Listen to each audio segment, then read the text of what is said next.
আরে ভাই, ধর্ষকের তো এরকমই শাস্তি হওয়া উচিত। ইন্ডিয়াতে যেরকম হয়েছে, ইন্ডিয়াতে না আর বাংলাদেশে না, সকল জায়গায় এরকমই হওয়া উচিত। আর বাংলাদেশে হ্যাঁ, আর বিশেষ করে বাংলাদেশে দেখেন, এই পর্যন্ত দেখি নাই যে ধর্ষণের একটা বিচার হয়েছে, ফাঁসি হয়েছে। তাদের করে কি আমাদের দেশের সরকারের আবার টাকা, অতিরিক্ত টাকা হয়ে গেছে। হ্যাঁ, ব্যাংক ব্যালেন্স থেকে মানে মনে করো একটা যদি আমরা কলসে পানি রাখি, পানি বেশি হলে পইরা যায় না, ব্যাংক ব্যালেন্স থেকে এরকম উপরে পড়তেছে টাকা পয়সা। এই কারণে যে দর্শন যারা করে, ঠিক আছে, দুর্নীতি যারা করে, তাদের নিয়ে আমাদের সরকার বসায় বসায় জেলখানার ভিতর খাওয়াচ্ছে। ভাই, রামিসার যে ধর্ষণের হত্যা মামলাটা, সেইখানে কিসের বিচার, কিসের আদালত, তারপরে কিসের 3 মাস, কিসের 6 মাস, সাক্ষী কিসের এইখানে?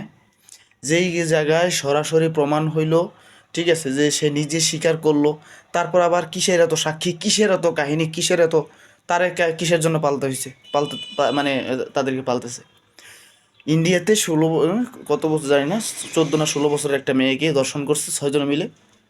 6 জনকে শুধু প্রকাশ্যে ফাঁসি না, তাদের প্রথম মানে প্রত্যেককে গুলি করা হয়েছে, রাস্তার ভিতর হাঁটাইছে আর পিটাইছে, ঠিক আছে, তারপরে গাড়ির সামনে বাইন্দা রাখছে, ওই যে মানে তাদের রাজ্যের ভিতর পুরোটাই ঘুরাইয়া দেখাইছে যে জানোয়াররা যদি আর কেউ কেউ এরকম মানে জানোয়ারগিরি করস, তাহলে এর সাথে আরো ভয়ঙ্কর শাস্তি দেওয়া হইব।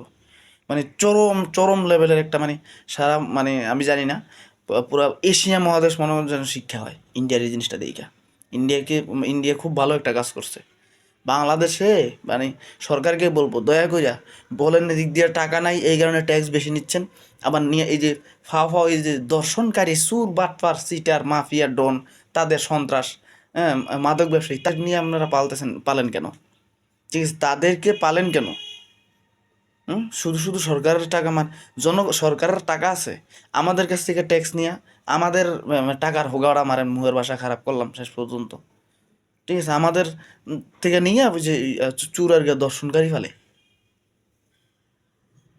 আপনারা সবাই কষ্ট করে ইয়া করবেন যে দর্শনের বিচার এরকম হওয়া উচিত।